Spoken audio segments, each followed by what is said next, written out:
Eles ainda estão por aqui. Histórias que nunca deveriam ser contadas. Mas você vai ouvir agora.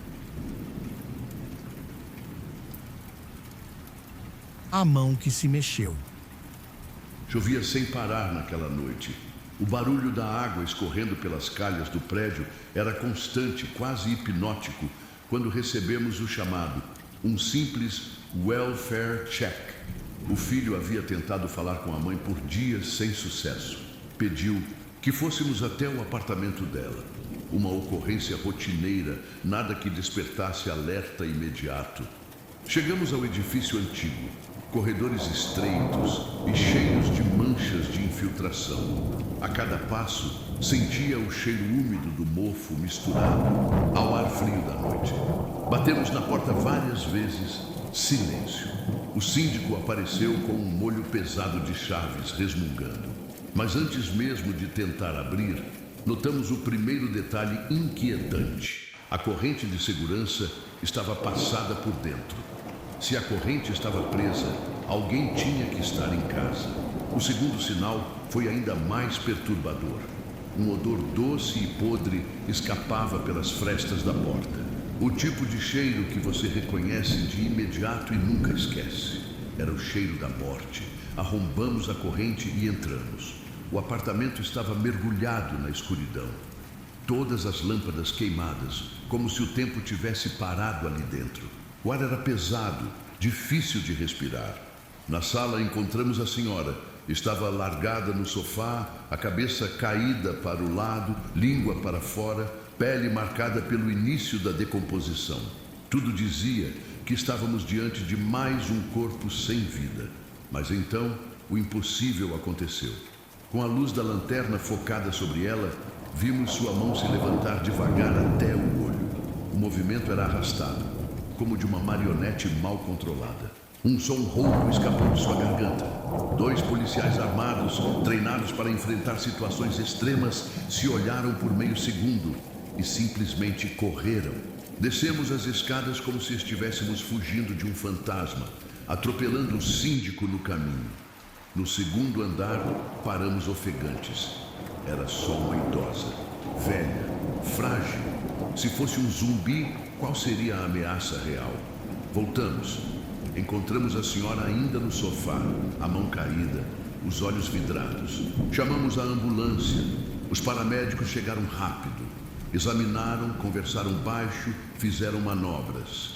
A explicação foi mais cruel que qualquer filme de terror.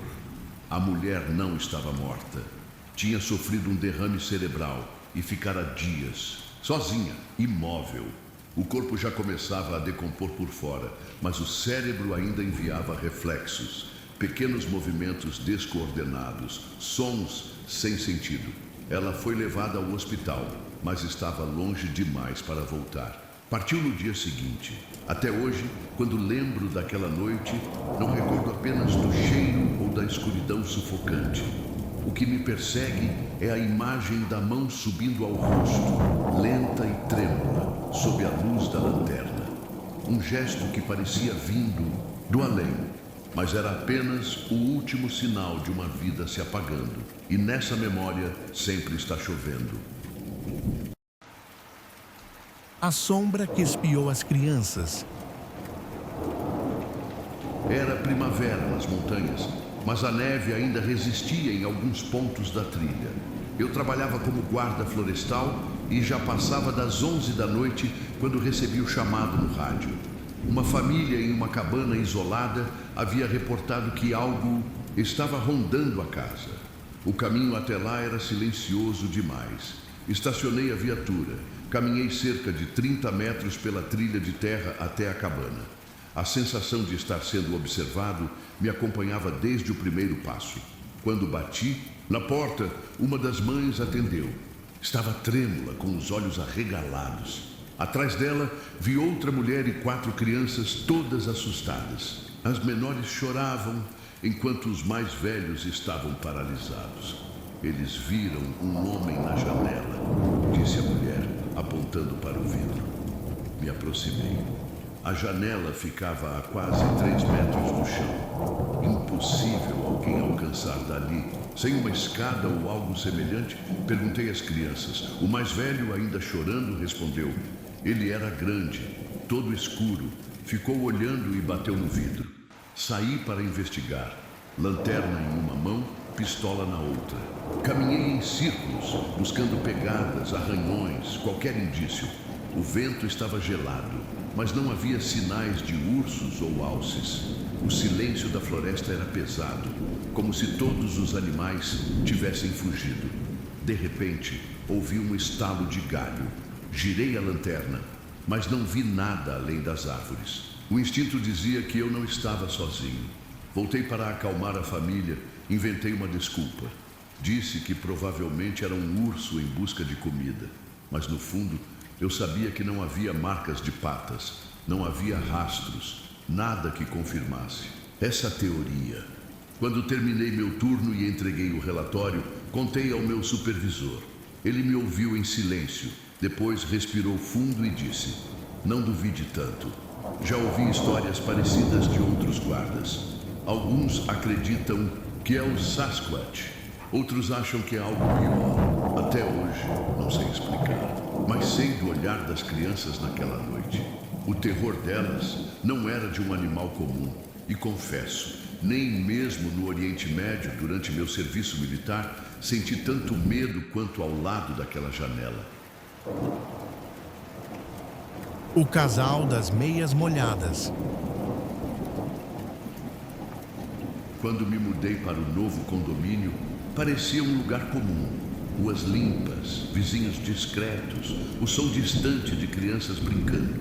Mas logo percebi que havia algo de errado com o casal do apartamento ao lado. Ele sempre parecia simpático demais. Um sorriso forçado, um cumprimento ensaiado. Quando dizia olá, fazia um gesto lento com a mão, como se não entendesse bem a naturalidade humana. Seus olhos demoravam tempo demais fixos em mim, como se estudassem cada resposta. A esposa, por outro lado, era ainda mais estranha. Nunca falou comigo. Apenas me encarava em silêncio. Quando eu chegava com o carro, ela ficava parada na entrada, imóvel, como se estivesse bloqueando o caminho de propósito. Só se movia no último instante, ainda olhando fixamente. Mas o que mais me incomodava era um detalhe aparentemente banal. Eles nunca usavam sapatos. Não me entenda mal. Não andavam descalços. Sempre estavam de meias. Meias brancas, limpas, mas gastas, sem nunca mostrar os pés. Até nos dias de chuva intensa, vi a mulher atravessando a rua com as meias encharcadas, como se não se importasse com o frio ou a sujeira. Certa vez, acordei de madrugada com barulhos metálicos vindos da garagem. Espiei pela janela e vi o marido cercado de ferramentas, mexendo em algum tipo de aparelho. Mas o mais inquietante é que nada do que ele consertava, bicicletas, caixas, motores, jamais aparecia em uso. Era como se tudo fosse só encenação. Tempo passou e comecei a evitar contato. Mas quanto mais eu os ignorava, mais parecia que observavam. Um dia, ao cumprimentar a esposa por educação, ela simplesmente inclinou a cabeça para o lado e sorriu pela primeira vez. Um sorriso gelado, como se estivesse imitando algo que viu em filmes. Naquele momento, um arrepio percorreu minha espinha. Não eram apenas vizinhos estranhos. Eram diferentes, quase como se não fossem humanos, mas atores em um disfarce imperfeito, testando comportamentos. Até hoje, quando chove forte e vejo a água escorrer pelas calçadas, lembro das meias, encharcadas e da forma como eles me olhavam. E me pergunto, quantas pessoas que julgamos ser nossos vizinhos realmente pertencem a este mundo? O caçador invisível. Passei um verão inteiro isolado em uma torre de vigia no meio da floresta.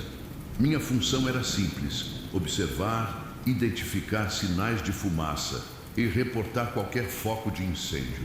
Mas ninguém me preparou para o que eu realmente sentiria lá em cima. Nas primeiras semanas, Tudo parecia normal. O canto dos pássaros ao entardecer, os grilos na grama alta, o uivo distante de coiotes.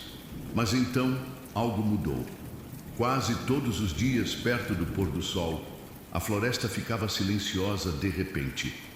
Um silêncio pesado, como se alguém tivesse apertado um botão de mute no mundo. Nem pássaros, nem insetos, nem vento, apenas silêncio. No começo, pensei que fosse coincidência, mas o padrão se repetia, dia após dia.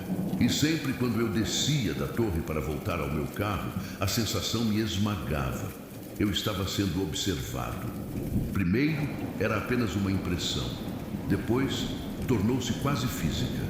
O arrepio na nuca, o coração acelerando, os passos mais rápidos. Comecei a ouvir pequenos sons, galhos quebrando, folhas se mexendo. Mas quando apontava a lanterna não havia nada. Até que certa noite ouvi um som diferente, um estalo, seguido de algo que parecia um chamado. Um som estranho, semelhante ao de pássaros, mas dissonante, como se fosse uma imitação imperfeita. Era uma espécie de chiado, intercalado por pausas longas, como se alguém tentasse se comunicar. Meu instinto gritava que não era animal. Aquilo era intencional. Alguns dias depois, finalmente aconteceu. Eu já estava de volta ao solo, caminhando em direção ao carro. O silêncio era absoluto e, de repente, veio um rosnado profundo, baixo, que vibrou no peito. Não era urso, não. Era lobo. Era algo diferente. Corri até a viatura, trancando as portas com mãos trêmulas. Nunca mais estacionei longe da torre. Passei a deixar o carro bem ao lado da escada, pronto para fugir a qualquer instante. O restante da temporada foi marcado pela mesma sensação. Passos invisíveis, sombras entre as árvores, olhos que eu nunca via, mas sentia. Quando a estação acabou, o silêncio estranho desapareceu. Anos se passaram e ainda me lembro daquele rosnado. Até hoje, quando entro em uma mata fechada, sinto o mesmo arrepio. Não sei o que me observava naquela torre. Só sei que não era humano e que me tratava como presa. A figura no vidro. Quando meus pais decidiram se mudar para uma casa enorme no alto de uma colina, achei que seria uma aventura. A propriedade era antiga, cercada por árvores, sem vizinhos por quilômetros. A estrada até a porta era longa e solitária. Logo no início, percebi algo estranho. As paredes da casa estavam cheias de desenhos e símbolos estranhos, feitos pelo antigo dono, um homem viciado que havia perdido a propriedade. Durante a reforma, derrubamos paredes, pintamos, arrancamos pisos. Foi aí que comecei a sentir que não estávamos sozinhos. Eu era um adolescente paranoico, mas nada se comparava ao que vivia ali. A casa tinha janelas enormes em todos os cômodos, mas nenhuma cortina ou persiana. À noite, era como estar em exposição em um palco, enquanto a escuridão lá fora me observava. Certa vez, fiquei sozinho em casa. Estava escuro e silencioso, quando ouvi passos no andar de cima. Depois, portas batendo com força. Corri para o único lugar sem janelas, o banheiro. Tranquei a porta e fiquei encolhido até meus pais voltarem. Eles não acreditaram, claro, mas o pior aconteceu em uma noite de Halloween. Saí de carro, deixei meu irmão no baile da escola e percebi que havia esquecido parte da minha fantasia. Voltei sozinho para buscar. Quando abri a porta da frente, a casa estava em silêncio absoluto, mas um frio me percorreu a espinha. Peguei o que precisava correndo, e quando saí pela porta, algo me fez olhar para trás. Na janela do andar de cima, havia uma silhueta escura, imóvel, me observando. Não sei como explicar, mas meu corpo já sabia antes de eu enxergar. Senti que estava sendo vigiado, e quando finalmente vi, tive certeza. Aquilo não era da minha família. Estava sozinho em casa. Saí em disparada, dirigindo ladeira abaixo, com as mãos tremendo no volante. Passei a noite sem dormir e nunca mais fiquei confortável ali. Vivemos alguns anos nessa casa, mas para mim ela nunca foi um lar. Sempre senti que era território de outra coisa. Algo que não queria que estivéssemos lá. Até hoje, quando penso naquela figura parada na janela, tenho a sensação de que ainda estaria ali se eu voltasse, esperando, observando. O homem escriba. Havia dias que a chuva não dava trégua em Laguna Beach. A casa onde eu morava com minha esposa tinha uma história pesada. Nos anos 1920, fora bar clandestino, depois bordel e até abrigo para imigrantes ilegais. O tipo de lugar que acumula memórias boas e ruins em cada parede. Naquela noite, após uma discussão boba, minha esposa saiu para esfriar a cabeça e eu fiquei sozinho. A construção era estranha, cheia de remendos. Do quarto, dava para enxergar através do banheiro, cruzar o corredor e ver até o outro extremo da casa. Uma arquitetura caótica, quase um labirinto. Estava de pé diante da cômoda quando percebi um movimento no canto da visão. Olhei com atenção e vi. Era uma figura negra, com cerca de 1 metro de altura. Não tinha contornos definidos. Parecia um rabisco humano, como se alguém tivesse desenhado um boneco com linhas de carvão, mas as linhas se moviam, vibravam como eletricidade estalando. Por um instante não tive medo, só estranheza. Meu pensamento foi: o que é isso? Então a coisa me notou, não sei dizer como. Não havia rosto, nem olhos, mas senti que a atenção dela se voltou para mim. E nesse instante, o medo me dominou. Fiquei paralisado. Não gritei, não me movi. Apenas observei enquanto a figura começou a correr em minha direção, riscando o ar como se fosse feita de descargas elétricas. O tempo pareceu desacelerar. Cada passo ecoava junto à chuva que batia nas telhas. No momento em que a sombra atravessou o banheiro, a porta mais próxima de mim bateu com força sobre mim. O som fez tremer as paredes. Foi então que o pânico venceu a paralisia. Saí correndo para fora da casa, a chuva gelada me atingindo no rosto. Esperei na rua, encharcado, até minha esposa voltar. Contei a ela. Contei depois para amigos. E sempre concluo do mesmo jeito. Não acredito em fantasmas, não acredito em demônios, mas eu sei o que vi. Sei o que correu até mim naquela noite chuvosa. E até hoje, quando o barulho da água contra o telhado se mistura com o estalo da eletricidade nos postes, sinto a mesma sensação de que aquilo ainda me observa de algum canto da casa.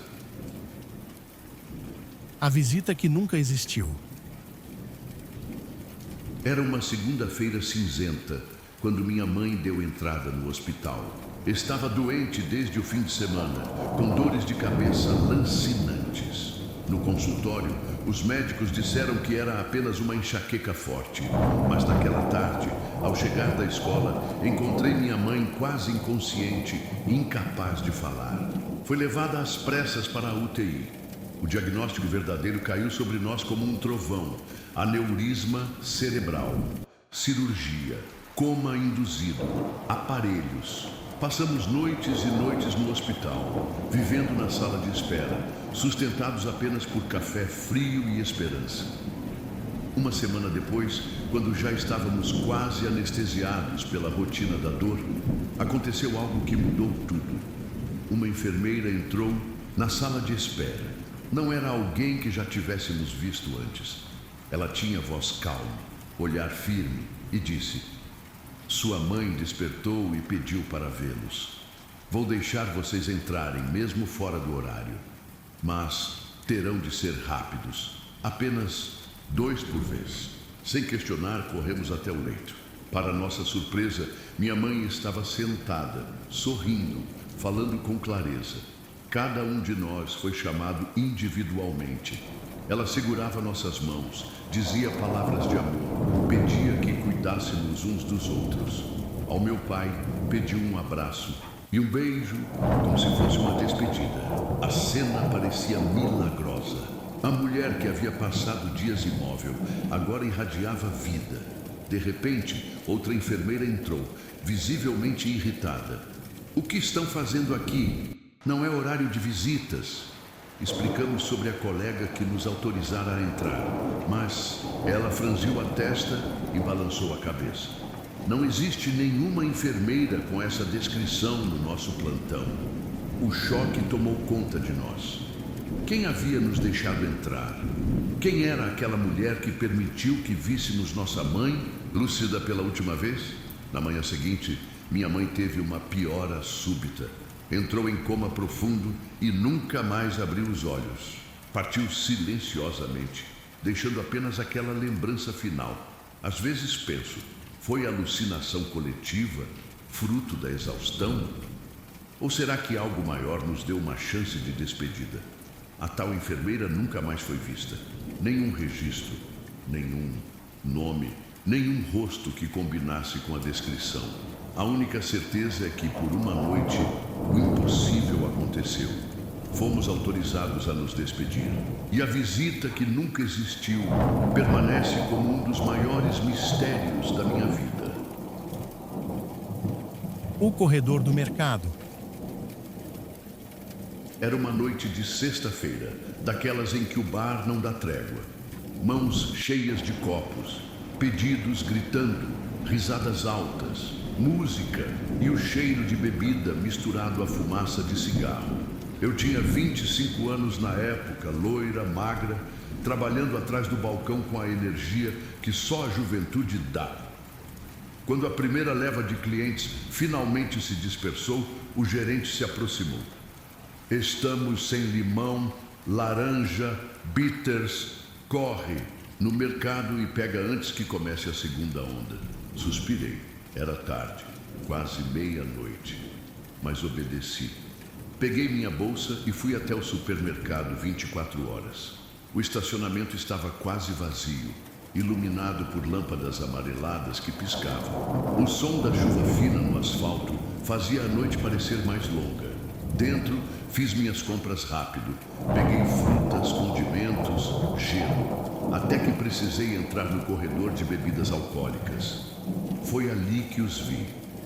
2 homens, aparência de interior, botas gastas, roupas sujas, bonés abaixados, não estavam comprando nada, apenas me observavam, cochichando um para o outro. O tipo de olhar que você reconhece não era curiosidade inocente, era interesse, e do pior tipo. Tentei ignorar. Peguei rapidamente as garrafas que precisava e segui em passos firmes até o caixa automático.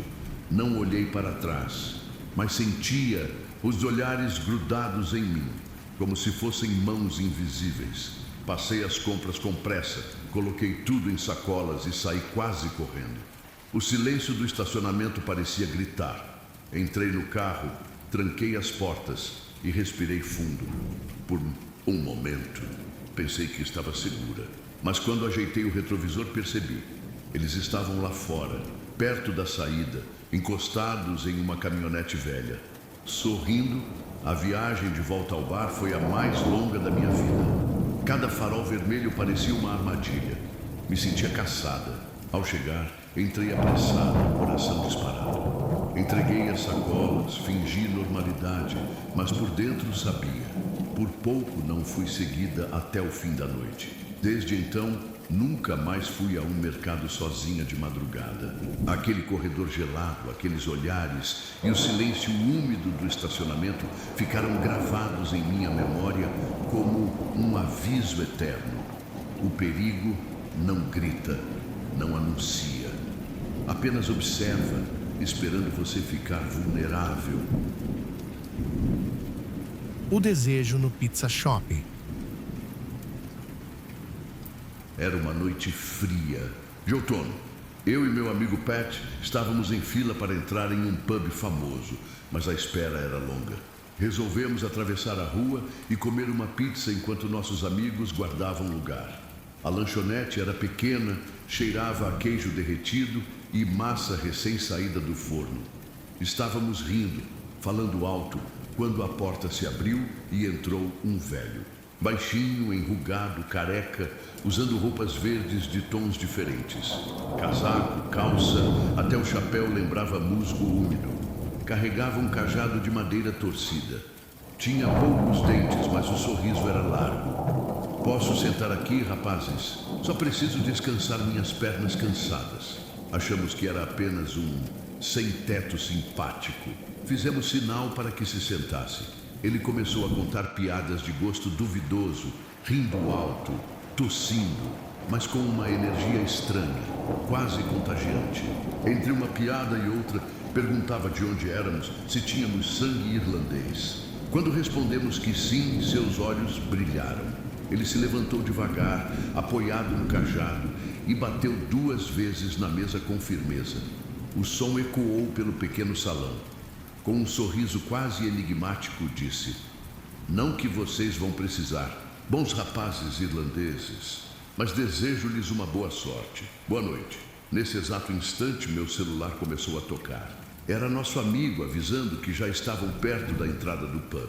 Agradecemos ao velho, olhamos para o telefone por 2 segundos e quando erguemos os olhos de volta, ele não estava mais lá. Nenhum som da porta, nenhum sinal dele saindo.